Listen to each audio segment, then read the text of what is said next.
یا لینا ہے. اگر لینا ہے تو وہ اپنے بہن بھائیوں کو یا کسی والدہ والد کو دے سکتا ہے, یا کہ وہ کسی ویسے کسی وہ ایک دن مفتی صاحب کہہ رہے تھے کہ وہ سود والے کسی کو دے دو یا کہ اس طرح کا معاملہ کر لو. یا اگر آرام ہے لینا نہیں ہے تو پھر لینے کی کیا ضرورت ہے, اگر لینا ہے تو پھر وہ کس میں خرچ کرے. اچھا یہ پروفٹ کس قسم کا, کسی کو پیسے دے کے جب واپس آپ نے لینے ہیں تو پھر اچھا بینک میں پیسے رکھوانے کا, جی اکثر لوگ رکھتے ہیں نا فکس کرا دیتے ہیں بالکل, اور اس پہ کچھ ماہانہ طور پہ وہ لے لیتے ہیں. فکس کرانا یا کہ اس کا یہ مقصد ہوتا ہے کہ میں نے پیسے فکس کر دیے 10 سال کے لیے یا کوئی اس طرح کے, تو اس کا ایک علیحدہ ہوتا ہے. ایک ہوتا ہے اور ویسے بندہ اپنے پیسے کے بینک میں چھوڑ دیتا ہے کہ گھر میں ضائع ہو جائیں گے یا کوئی معاملات ہوگا یا کوئی چوری کر لے گا, یا اس حساب سے کہ بینک میں حفاظت پڑے رہیں گے اور جو ہے اس پہ ایک جی اچھی جب انکم مجھے بھی آتی رہے گی. لے لوں گا. اور جب وہ پیسے لینے کے لیے گیا وہ کہتے ہیں کہ آپ کے اس کے ساتھ اتنی پرافٹ بھی ہے, تو وہ پرافٹ لینی جائز ہے یا نہیں. میں ایک مفتی صاحب سے پہلے پوچھا کہ یہ جائز ہے یا نہیں, اس نے کہا جی ہم نے ان سے طے نہیں کیا ہمیں پرافٹ دینی ہے یا نہیں. جی بہت شکریہ, بہت شکریہ آصف بھائی. آصف بھائی آپ ہمارے پروگرام کا حصہ بنے, ہم اس پر جی مفتی صاحب اس پر جو ہے وہ روشنی ڈالیے کہ یہ کیا جو پروفٹ والا معاملہ ہے بینک میں پیسے رکھنے کا. پہلی بات تو یہ ہے کہ پیسے ہمارے جو شیخ عبد المنان نورپوری رحمہ اللہ تھے وہ بتایا کرتے تھے کہ یہ جو پیسے ہیں نا ان کو آپ لگائیں, سونا خریدے, پلاٹ خریدے, بینک میں نہ رکھیں. ٹھیک ہے. اچھا اگر بینک میں آپ نے پیسے رکھنے ہی ہیں تو پھر آپ جو ہے نا وہ کرنٹ اکاؤنٹ اس میں رکھیں جس میں نا یہ منافع نہیں ملتا. تو ضرورت ہے بینک میں پیسے رکھنے ہیں, بھیجنے بھی ہوتے ہیں, لینے بھی ہوتے ہیں, تو ٹھیک ہے آپ کرنٹ اکاؤنٹ میں رکھیں بینک کے, اور وہ جو منافع والا اکاؤنٹ ہوتا ہے اس میں وہ نہ رکھیں. یہ بات طے ہے. اب اس نے جو اس اکاؤنٹ میں پیسے رکھے ہیں جس سے منافع ملتا ہے, سود اس کو حاصل ہو رہا ہے, یہ ناجائز ہے, حرام ہے. اور اس بندے کو اللہ کا خوف کرنا چاہیے کہ ایسے اکاؤنٹ میں پیسے رکھیں جس کے بدلے میں اس کو سود مل رہا ہے, اور سود حرام ہے. اچھا اب اس کو سود پتہ نہیں تھا, علم نہیں تھا, جو بھی صورت تھی, اب اس کو وہ پیسے جو ہے نا کافی مقدار اس کا جو ہے نا جمع ہو گیا ہے, تو اب یہ کیا کرے؟ یہ بینک والوں کو چھوڑ دیں کہ وہ مزید خرابیاں کریں اس کے ساتھ, یا کہ وہ لے لے.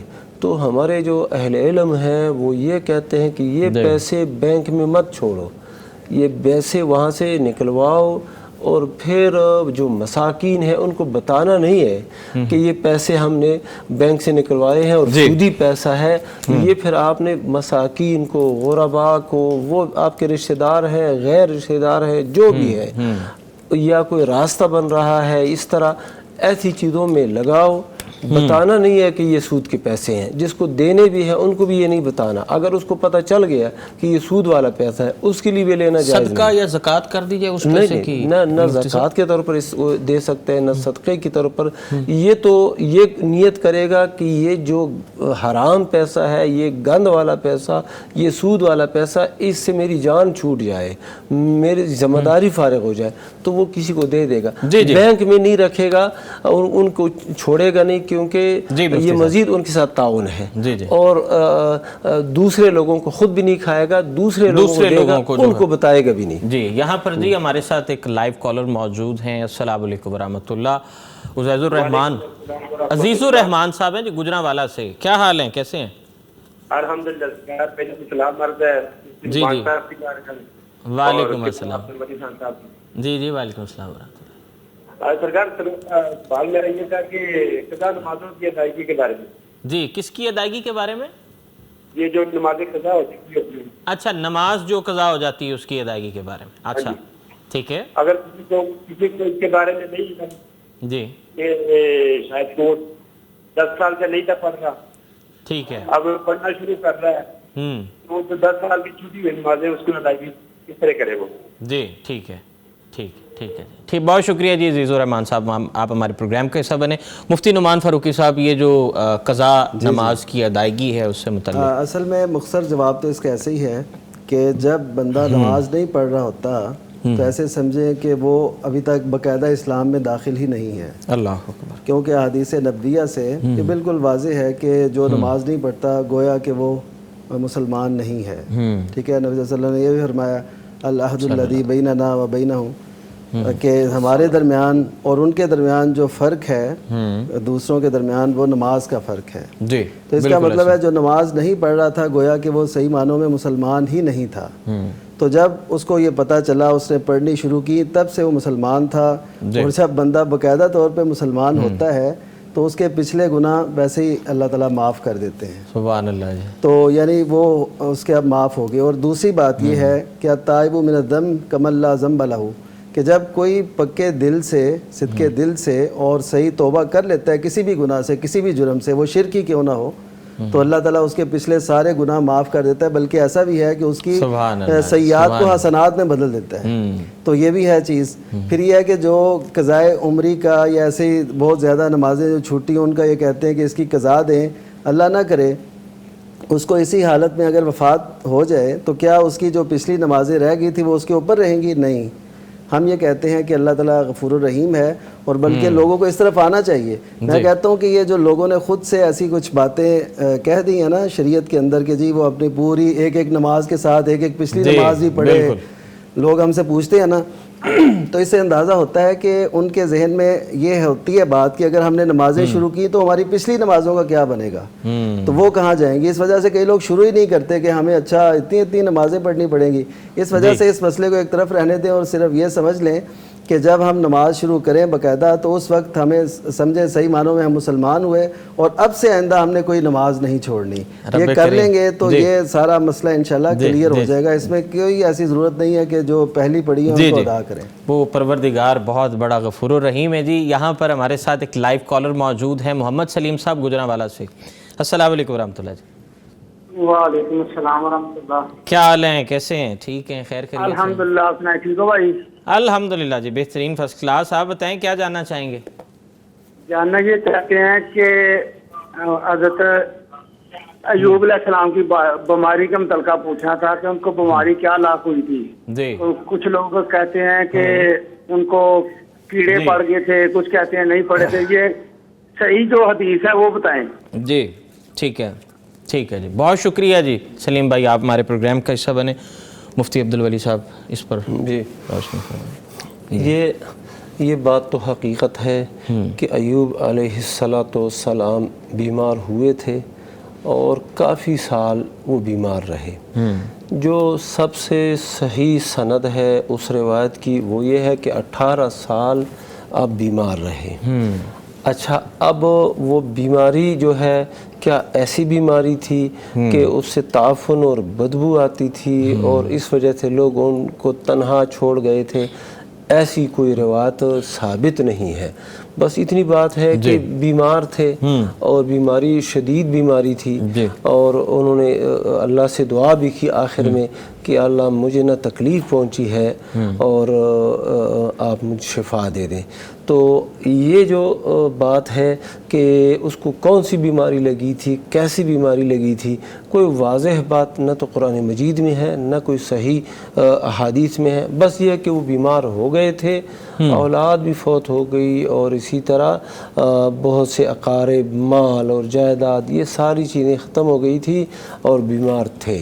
اچھا، اب ایسی بیماری بالکل نہیں تھی جس سے وہ لوگ پھر نفرت کریں، جیسے کہتے ہیں وہ کیڑے جسم میں پڑ گئے تھے، تو ایسی کوئی صحیح روایت نہیں ہے۔ جی، ایسا کوئی جو ہے اس طرح کی کوئی دلیل نہیں ہے جی۔ رب کریم ہمیں کتاب و سنت پر چلنے کی توفیق عطا فرمائے جی۔ یہاں پر ہوتا کیا ہے کہ مرد کو جو ہے وہ بریڈ وینر کے طور پہ، پرووائڈر کے طور پہ دیکھا جاتا ہے کہ وہ کما کے لائے گا، اور کمانے کے بعد گھر والوں کا جو ہے وہ مفتی صاحب ڈیفینیٹلی پرووائڈر کے طور پہ انہیں گھر بیٹھوں کو روزگار ملے گا یا سارا معاملہ ہوگا۔ تو ایک صاحب ہیں، وہ کہہ رہے ہیں کہ میں پچھلے 20 سال سے جاب کر رہا ہوں، ان کی بیوی بھی ساتھ میں پیرالل جاب کر رہی ہیں، اور وہ کہتے ہیں کہ میں گھر میں خرچہ بھی دیتا ہوں، جو بھی کما کے لاتا ہوں انہیں دے دیتا ہوں، لیکن اب جو ان کی بیوی ہیں وہ انہیں باتیں سناتی ہیں کہ جناب آپ نے ہمارے لیے کیا کیا، جیسا کہ بچے بھی کہتے ہیں کہ ساری زندگی ابا جی آپ نے ہمارے لیے کیا کیا ہے.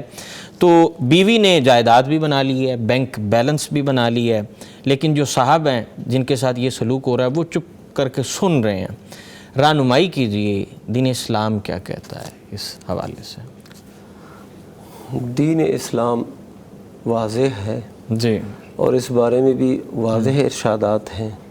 جب بندہ شادی کرتا ہے تو اللہ کے نبی صلی اللہ علیہ وسلم سے سوال ہوا کہ عورت کا اپنے خاوند پر کیا حق ہے، تو آپ صلی اللہ علیہ وسلم نے فرمایا وہ یہ ہے کہ جب تم کھاؤ تو اسے بھی کھلاؤ، جب تم کوئی لباس پہنو تو اسے بھی لباس پہناؤ.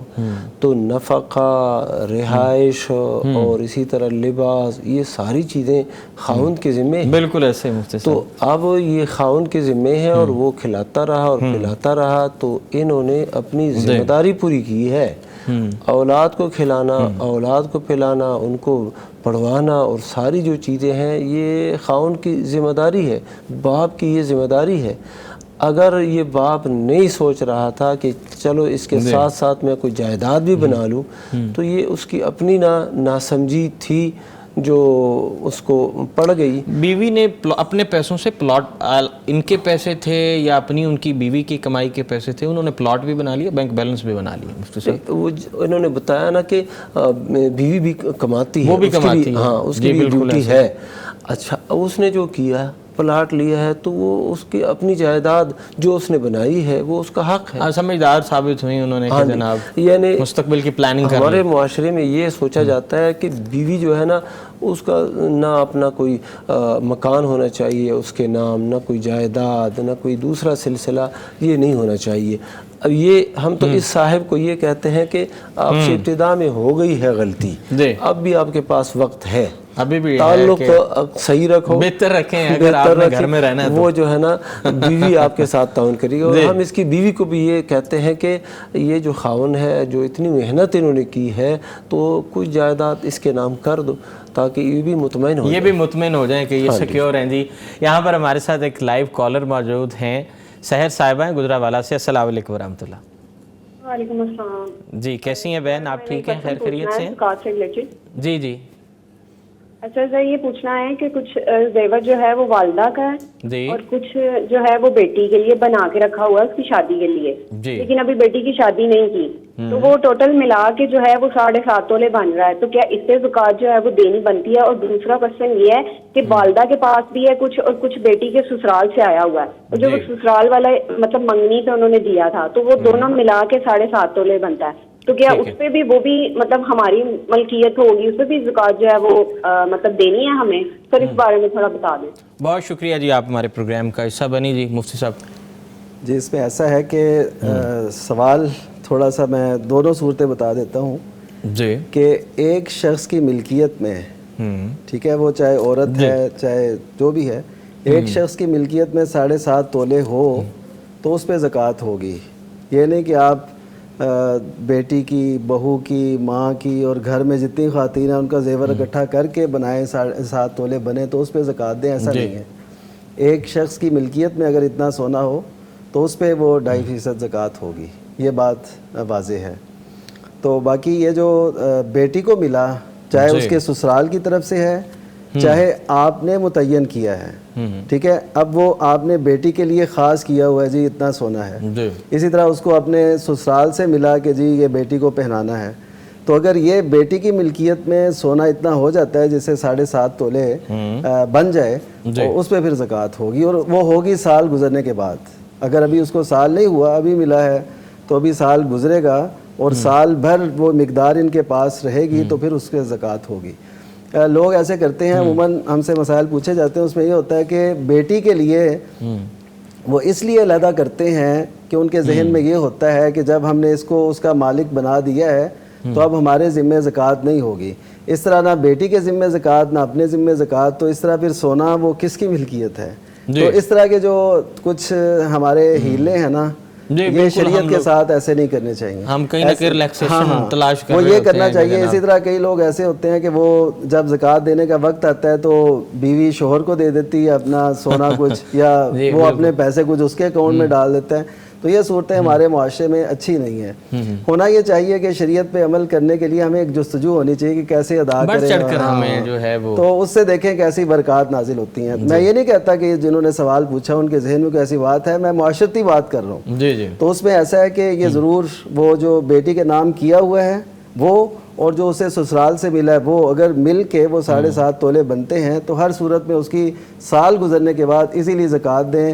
انشاءاللہ ان کو اللہ تعالیٰ بہت بہاریں لگائے گا. اس میں کوئی شک نہیں کہ ہم چاہتے ہیں کہ کہیں نہ کہیں ہمیں کنسیشن مل جائے. ہمیں دین اسلام میں بھی ہم کوشش کرتے ہیں کہیں نہ کہیں ہمیں کوئی نہ کوئی رعایت یا اپنی مرضی کے مطابق کچھ ایسا. اس لیے پوچھا کہ ذمہ داری کے طور پر ذمہ داری ان کی نیت تو اچھی معلوم ہوتی ہے کہ اگر ہمارے اوپر زکوٰۃ ہے تو ہم زکوٰۃ ادا کریں. یہ جو 7.5 تولے ہیں نا یہ تقریباً 85 گرام بنتے ہیں. یہ 85 گرام بنتے ہیں سارے. ہاں جی, سونے کے 85 گرام. جی اللہ تعالیٰ جی ہمیں دین اسلام کے جو احکامات ہیں, اللہ تعالیٰ نے جو کتاب سنت کی صورت میں ہمیں جو دیے گئے احکامات ہیں اس پر چلنے کی توفیق عطا فرمائے. جی مفتی صاحب, موبائل فون جو ہے ہم بچوں کے ہاتھوں میں دیکھتے ہیں, اب تو بچے موبائل فون کے مالک بن چکے ہیں. جی ان کے اپنے اپنے پرسنل موبائل فونز آ چکے ہیں اور اس میں اوپر سے یہ ہے کہ جناب وہ PUBG گیم کھیلتے ہیں اور PUBG گیم کھیلنے کے بعد جو ہم نے نتائج دیکھے ہیں, جو ریسنٹ ٹائمز میں ہم نے یہ دیکھا ہے کہ بچوں نے وہ اسی زون میں آ کے جو جیسے وہ گولیاں مار رہے ہیں ویسے ہی والدین کو بھی کئیوں نے جو ہے ویپن کے ذریعے ان کا جو ہے وہ قتل بھی کیا ہے. تو اسی سے متعلق ایک صاحب ہیں, وہ کہہ رہے ہیں جی بیٹا ہے وہ 16 سال اس کی عمر ہے اور وہ PUBG کھیلتا ہے اور والد جو ہیں وہ انہیں روکنے کی کوشش کرتے ہیں لیکن وہ دن میں سویا رہتا ہے, اٹھاتے ہیں تو وہ بات نہیں سنتا. تو اس سے متعلق وہ اب کیا کریں, کیا حکمت عملی اپنائیں, کیا سٹرکچر اپنائیں کہ بیٹا جو ان کا ہے وہ موبائل فون اور PUBG سے تھوڑا سا دور ہو جائے. جی مفتی نعمان فاروقی صاحب. اس میں ایسا ہے کہ شروع میں ہمیں تربیت کا خیال رکھنا چاہیے. جیسے ایک شاخ ہوتی ہے نا, اس کو آپ شروع سے سیدھا کر لیں تو وہ بڑی اچھی ہے, اور اگر شروع سے ہی وہ ٹیڑھی ہو جائے اس کے تو وہ پھر ساری زندگی وہ ٹیڑھی رہتی ہے نا. وہ درخت یا تو کٹے گا تو یا پھر وہ اس کا اور تو کوئی حل نہیں ہے, یا اسی طرح برداشت کرنا پڑے گا. تو یہ 16 سال کی عمر بہت زیادہ ہے. ہمیں چاہیے کہ ہم بالکل ابتدائی بلکہ ابھی دنیا میں نہ آئے تو تب بھی اس کے لیے اچھی سوچ, جیسے سیدہ مریم کی والدہ نے کہا تھا میں اس کو بھی تیری پناہ میں دیتی ہوں اور جو تو مجھے عطا کرے اسے. تو اس کا مطلب یہ ہے کہ اللہ تعالیٰ کی پناہ میں اسی وقت سے ہونا چاہیے. پھر جب دنیا میں آ جائے تو اس کے سامنے اچھی باتیں, اچھے کلمات, اچھا اظہار, یہ سب بچے نوٹ کر رہے ہوتے ہیں. اس کے بعد 2-3 سال کا جب ہو تو اس کی اور تربیت ایسے کرتے کرتے اس کو بہت اچھی تربیت کریں. یہ تو خیر ایک گیپ ہے جو ہمارے معاشرے میں پایا جاتا ہے. ہم کہتے ہیں جب چھوٹا ہوتا ہے ہم کہتے ہیں ابھی چھوٹا ہے, جب بڑا ہو جاتا ہے تو پھر کہتے ہیں ہاں نظر انداز, یہ تھوڑا کھیل تو لے یا ایسے تو کر لے, ابھی ایک گالیاں نکال رہا ہے تو خیر ہے, اس سے کیا بڑا ہو کے ٹھیک ہو جائے, بڑا ہو کے ٹھیک, بڑا ہو کے پھر ٹھیک نہیں ہوتا. تو ایک تو یہ بات ہے. دوسری یہ کہ ہم نے بچوں کو موبائل اس لیے لے دیے کہ یہ جی مگن رہیں, ہمیں تنگ نہ کریں, ہماری جان چھوٹی رہے. تو یہ بہت غلط رویہ ہے. والدین کو ایک خاص ٹائم دینا چاہیے اپنے بچوں کو کہ بس اتنے آپ استعمال کر لیں, اس کے زیادہ نہیں, تاکہ ان کو جدید جو گیجٹ ہیں ان کا پتہ چلتا رہے, ان کو کیسے استعمال کرنا ہے اور کیسے ان کا طریقہ ہے. اچھا, پھر اہم بات یہ ہے کہ جب ہم نماز کی طرف کسی کو لگا دیتے ہیں نا تو اس کی زندگی کی ایک روٹین بن جاتی ہے. جی بالکل, کہ اس وقت یہ کام کرنا ہے, اس وقت ہم نے وضو کرنا ہے, اس وقت نماز پڑھنی ہے, اس وقت یہ کرنا ہے, یہ کرنا ہے. تو 5 نمازیں ایک بندے کو بہت زیادہ جو ہے نا اس کی ٹائم ٹیبل میں اس کے لیے معاون ثابت ہوتی ہے. تو اس وجہ بس اصل وجہ یہ ہے کہ ہم اپنی اولاد کو, بچوں کو ٹائم نہیں دیتے ہیں. ایسے ہی بنیادی یہ ہے, ان کے ساتھ دوستی رکھو, بیٹے کے ساتھ دوستی رکھو, سب جو اولاد ہیں ان کے ساتھ دوستی رکھو, ان کو ساتھ لے جاؤ, ان کی روٹین.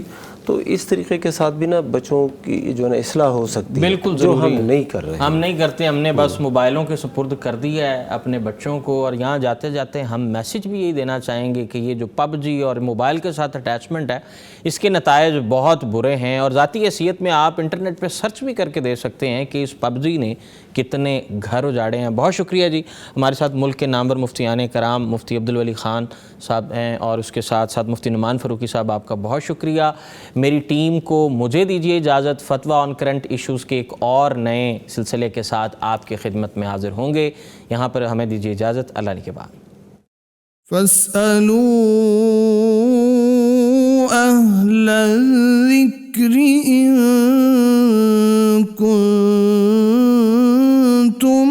لا تعلمون